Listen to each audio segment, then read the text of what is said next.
अस्सलाम वालेकुम, मेरा नाम है नीलम असलम। इंडिया में दहशतगर्दी का एक वाक़या पेश आया। सिर्फ इंडिया ही इस पे उदास और अपसेट नहीं है, बल्कि पाकिस्तानी भी इस पे अफसरदा हैं। सबसे पहले तो इस दहशतगर्दी के एक्ट की मैं मज़म्मत करती हूँ। हर पाकिस्तानी इसकी मज़म्मत कर रहा है। उसके बाद ये जो पैगाम है, ये तमाम इंडियंस, तमाम पाकिस्तानियों के लिए है। दुनिया में वो कहीं पर भी मौजूद हैं। ना आप इंडियन मीडिया का नैरेटिव सुनिए, ना आप पाकिस्तानी मीडिया का नैरेटिव सुनिए। आप सिर्फ अपना दिमाग इस्तेमाल कीजिए और चंद सवाल जिनका मैं अभी ज़िक्र करने जा रही हूँ, वो आप पूछ सकते हैं। अगर आप पूछना चाहें, अगर आपको इजाज़त दी जाए, तो अपनी गवर्नमेंट से ज़रूर पूछिएगा। सबसे पहले एक सवाल, कोई भी आम जुर्म भी होता है, तो एक सवाल किया जाता है। पुलिस इन्वेस्टिगेशन जब शुरू करती है, तो वो पूछती है कि इसका सबसे बड़ा बेनिफिशरी कौन है। अब आप इस पूरे दहशतगर्दी के वाक़ये में देखिए कि क्या इसका बेनिफिशरी पाकिस्तान है? बिल्कुल नहीं। क्या इसकी बेनिफिशरी मुस्लिम कम्युनिटी है इंडिया की? बिल्कुल नहीं। क्या कश्मीरी कम्युनिटी है इसकी बेनिफिशरी? बिल्कुल नहीं। इसका बेनिफिशरी कौन लग रहा है आपको? आपको क्या लगता है? मैंने अपना दिमाग थोड़ा इस्तेमाल किया, तो मुझे लगा कि इसके ये जो बेनिफिशरी है वो बीजेपी गवर्नमेंट है। इसकी जो बेनिफिशरी हैं वो नरेंद्र मोदी हैं, जो कि एक के बाद एक मुस्लिम कम्युनिटी के बारे में इनसेंसिटिव बयानात दे रहे थे, और एक बैकलैश का उनको अपने ही मुल्क में सामना करना पड़ रहा था, क्योंकि इंडियंस जो हैं वो they are in love with secular India. वो अपने मुल्क को किसी एक रिलीजन का मुल्क नहीं, बल्कि तमाम रिलीजन्स, तमाम माइनॉरिटीज़, तमाम कम्युनिटीज़ का मुल्क देखना पसंद करते हैं। अपनी वो शनाख्त पे फ़ख्र करते हैं। वो बैकलैश कर रहे थे नरेंद्र मोदी को, और ऐसे में नरेंद्र मोदी को काफ़ी अरसे से, क्योंकि अब इंतखाबात में भी मतलूबा नताइज नहीं मिले थे, कुछ मिल नहीं रहा था कि क्या किया जाए। पहला सवाल तो आपने ये करना है। मैं इस आर्ग्यूमेंट को यहीं पे छोड़ देती हूँ, बाकी इन्वेस्टिगेशन आपने खुद करनी है। यंगस्टर्स इस वक्त बहुत ज़हीन है, इंडिया के भी पाकिस्तान के, यकीनन वो कर सकते हैं। दूसरा सवाल आपने करना है कि जहाँ पर कश्मीर में एक परिंदा भी इंडियन फ़ौज की इजाज़त के बगैर पर नहीं मार सकता, वहाँ पर पाकिस्तानी क्या कर रहे थे? पाकिस्तानी इतने आज़ाद बंदूकें उठा के दंदनाते हुए फिर रहे थे। ये कैसे मुमकिन हो गया? ये कोई वीडियो गेम नहीं है।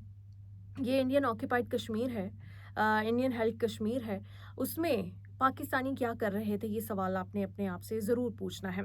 उसके बाद आपने जो सवाल पूछना है, वो ये पूछना है कि जो लोकल्स के ऊपर इल्ज़ाम लगाया जा रहा है कि उन्होंने सपोर्ट करते हैं, ठीक है, उनके इंडियन आर्मी के साथ जो हैं डिसएग्रीमेंट्स हैं, कॉन्फ्लिक्ट है, उनका इंडियन गवर्नमेंट के साथ कॉन्फ्लिक्ट है, उनका पॉलिटिशियंस के साथ कॉन्फ्लिक्ट हो सकता है। वो टूरिस्ट जो वहाँ पर उन्हीं को स्ट्रेंथन करने आते हैं, उन्हीं के बिजनेसेस को सपोर्ट करते हैं, उन टूरिस्ट से कश्मीरी कम्युनिटी को क्या वहाँ पे प्रॉब्लम हो सकती है? उनको मार के उन्होंने क्या अचीव किया हो सकता है? ये सवाल भी आपने ज़रूर करना है कि वो कश्मीरी अवाम जो कि they take pride in this, के वो बहुत मेहमान नवाज़ हैं। वो कैसे अपने मेहमानों के साथ ऐसा बर्ताव कर सकते हैं? क्या उन्होंने माज़ी में ऐसा कुछ किया मेहमानों के साथ? अब आर्मी, पॉलिटिशियंस और उन सबको छोड़ दीजिए, मेहमानों के साथ कभी उन्होंने ऐसा किया? ये सवाल भी आपने अपने आप से करना है। फिर इंडिया के जब सहाफ़ी भी जाते हैं और उनसे सख्त सवाल भी करते हैं कश्मीर में आवाम से, तो वो हमेशा उनसे गिले शिकवे कर लेते हैं, आर्ग्यूमेंट्स ले आते हैं, लेकिन कभी किसी के साथ पुरतशद्दुद रवैया उन्होंने नहीं अपनाया। तो ये भी आपने गौर करना है कि वो कश्मीरी कम्युनिटी ऐसा कैसे कर सकते हैं। फिर वो मुसलमान, वो कश्मीरी कम्युनिटी जो जानते हैं कि वो ज़ेर अताब है इंडिया में ऑलरेडी, वो अपनी ही कम्युनिटी को नुकसान पहुंचाने के लिए हर किसी को मारने से पहले ये कहेंगे कि कलमा पढ़ के दिखाओ, तो मुसलमान हो या नहीं। क्या वो खुद अपने पाँव पे, अपने पीछे बच जाने वालों के लिए, अपने बाकी लोगों के लिए, अगर वो उनकी मोहब्बत में आके ये दहशतगर्दी का एक्ट कर रहे हैं, तो क्या उनके लिए प्रॉब्लम क्रिएट करेंगे इंडिया में, जहाँ वो जानते हैं कि वो माइनॉरिटी में हैं, उनकी कोई आवाज़ नहीं है, ना उनकी कोई आवाज़ है, ना उनके लिए कोई आवाज़ उठा सकता है, ना कोई पॉलिटिशियन आवाज़ उठा सकता है। जो भी आवाज़ उठाएगा उसे गद्दार कहकर पाकिस्तानी करार दे दिया जाएगा। क्या वो अपने आप को मज़ीद कमज़ोर करने की कोशिश करेंगे? फिर वो सवाल आपने पूछना है जो बड़ा अहम है कि 24 घंटे भी नहीं गुज़रे, मुल्ज़िमान के जो खाके आ चुके हैं, मुल्ज़िमान का ताल्लुक 2 लोकल्स हैं, 4 पाकिस्तानी हैं।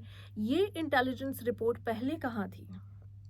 یہ آپ نے عموماً دیکھا ہوگا عام انویسٹیگیشنز میں بھی، پولیس میں بھی جب انویسٹیگیشن ہوتی ہے، اکثر پولیس پہ الزام لگتا ہے کہ کچھ چند جو ہیں وہ ملزمان ہوتے ہیں، آدھی مجرم ہوتے ہیں جن کا ریکارڈ پولیس کے پاس پہلے سے موجود ہوتا ہے، اور جیسے کوئی ایسا ہائی پروفائل واقعہ ہوتا ہے تو پولیس انہی کے نام دوبارہ سے دے دیتی ہے کہ یہ تو کسی نہ کسی جرم میں آتے ہیں، ان کے نام دے دو، جبکہ جو اصل مجرم ہوتا ہے اس کو چھپا لیا جاتا ہے۔ اس کیس میں بھی یہی کرنے کی کوشش کی جا رہی ہے۔ آپ کو پاکستان سے نفرت ہے، ہم مانتے ہیں آپ کو پاکستان پسند نہیں ہے، آپ نہ آئیں پاکستان، آپ پاکستان سے نفرت کریں، لیکن کم از کم آپ سچ تو جانیں، آپ کے کانشنس کے ساتھ، آپ کی انٹیلیجنس کے ساتھ، آپ کی انٹلیکٹ کے ساتھ ایک شخص کھیل رہا ہے، کم از کم اس کو تو پہچانیں، کم از کم اپنے اب جو آپ کے جو سامنے دشمن ہیں اس کو تو پہچانیں۔ یہ سوال آپ نے ضرور کرنا ہے۔ پھر پاکستان کے آرمی چیف کے ایک بیان کو اس پورے واقعے سے جوڑا جا رہا ہے۔ جب سے میں نے ہوش سنبھالا ہے، میں نے پاکستان میں خبریں پڑھی ہیں، میں نے ایک رٹا رٹایا سا ایک آرمی چیف کا، ہر پاکستانی آرمی چیف کا بیان سنا ہے کہ کشمیری ہمارے بھائی ہیں، ان کی مدد کے لیے ہم سب کچھ کریں گے، یہ کریں گے، وہ کریں گے۔ یہ رٹا رٹایا، یہ یوزول انٹرویو ہے، یہ بیان ہے، یہ آٹو پہ لگا ہوا ہے، سمجھ لیجئے یہ ویسا ہی آرمی چیف کے وہ بیان تھا جس کو اب جان بوجھ کے کمپلیکیٹ کیا جا رہا ہے اور اس انسیڈنٹ کے ساتھ جوڑا جا رہا ہے۔ تھوڑی سی شرم ہونی چاہیے انڈین میڈیا کو، تھوڑی سی بہادری، تھوڑی سی جرت ہونی چاہیے کہ وہ اپنی گورنمنٹ سے سوال کر لے کہ 7 لاکھ فوج وہاں پر موجود تھی کیسے، کوئی کوئک رسپانس فورس کیوں نہیں تھی، کیوں جتنے بھی جگہیں ہیں جہاں پر یہ دہشت گردی ہوئی وہاں پر فوج دیر سے کیوں پہنچی ہے، اور اب کیوں میڈیا کے جو نمائندے ہیں ان کو زخمیوں سے بات کرنے نہیں دی جا رہی، ان کو ہاسپٹلس نہیں جانے دیا جا رہا، ان کو ریکارڈ سے دور رکھا جا رہا ہے، ان کو اس جگہ سے جہاں پر یہ انسیڈنٹس پیش آئے ان سے دور رکھا جا رہا ہے، کیوں اب فوراً سے مسلمانوں کے خلاف ایک نیریٹو بنا دیا گیا، کیوں فوراً سے پاکستان کے خلاف ایک نیریٹو بنا دیا گیا۔ یہ سوال آپ نے ضرور کرنے، اور کیا پاکستان کو بلیم کر کے، پاکستان کو تباہ کر کے، ایسے سٹیٹمنٹس دے کے، ایسے بیانات دے کے، پاکستان کے جو ایکٹرز ہیں ان کو بوائیکاٹ کر کے اگر آپ کو چین آ جاتا ہے تو ضرور آئے، لیکن یہ واقعات ہوتے رہیں گے کیونکہ پرابلم پاکستان نہیں ہے، پرابلم آپ کی وہ گورنمنٹ ہے جو اپنے پولیٹیکل موٹیوز کے لیے اپنے ہی لوگوں کو مارتی ہے تاکہ پاکستان کو بلیم کر کے پاپولیرٹی حاصل کرے اور اپنا اگلا انتخاب بھی پکا کر سکے۔ پھر ایک صاحب ہیں جنہوں نے کہا کہ یہ اس کو اب یہ ہمارا 7 اکتوبر ہے، کچھ خدا کا خوف کیجئے۔ 7 اکتوبر سے اس انسیڈنٹ کو ملانا، 2 دہشت گردی کے واقعات ہیں، دونوں کی مذمت کی جانی چاہیے، لیکن اپنے ہی لوگوں پہ کے بارے میں اتنی سخت سٹیٹمنٹس دینا، اپنے ہی لوگوں کو کرش کرنے کی بات کرنا اور پاکستان کو کرش کرنے کی بات کرنا، اگر انڈیا پاکستان کو کرش کر سکتا یا انڈیا پاکستان کے خلاف کچھ کر سکتا تو آج تک کر چکا ہوتا۔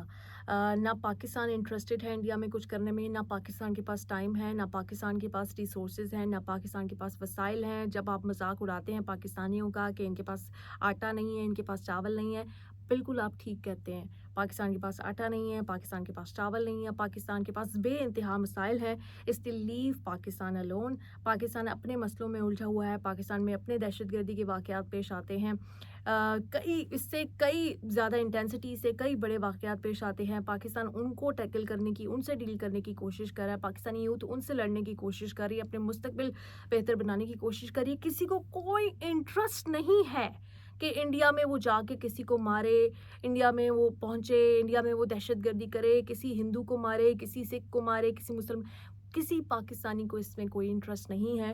اس لیے سب سے پہلے اپنی گورنمنٹ کا گریبان پکڑ کے ان سے یہ چند سوال پوچھیں، اور ان سے پوچھیں کہ یہ سیکیورٹی لیپس کیوں ہوا ہے، اور اس کے پیچھے جو اصل کردار ہیں ان کو سامنے لایا جائے، اور یہ پاکستان کی گردان اب ختم ہو جانی چاہیے۔ یہ سیم اولڈ اسکرپٹ، ہم تھک گئے ہیں، ہم please give us something new, کوئی نیا الزام، کچھ نیا کریں۔ یہ پرانی باتیں جو ہیں، گھسے پٹے جملے، رٹے رٹائے ٹی وی انٹرویوز، رٹے رٹائے وہی باتیں، ان سے ہماری جو آنے والی جنریشنز ہیں ان کو بخش دیجئے، ان کو مکتی دیجئے، اس سے آنے والی جنریشنز میں اتنی نفرت نہ پیدا کیجئے۔ یہ جو دہشت گردی کا واقعہ ہوا ہے ہم اس کی مذمت کرتے ہیں، پاکستان کی طرف سے، پاکستان کی یوتھ کی طرف سے آپ اس کو صحیح طرح سے انویسٹیگیٹ کریں، جو بھی اس میں ملوث ہوگا ہم بھی آپ کو اس میں سپورٹ کریں گے، اور جو غلط ہوگا ہم اسے غلط کہیں گے، لیکن ہم کسی بالی ووڈ کی اسکرپٹ کو نہیں پڑھ سکتے، نہیں سچ مان سکتے. آپ بھی اپنا دماغ ضرور استعمال کریں. Thank you.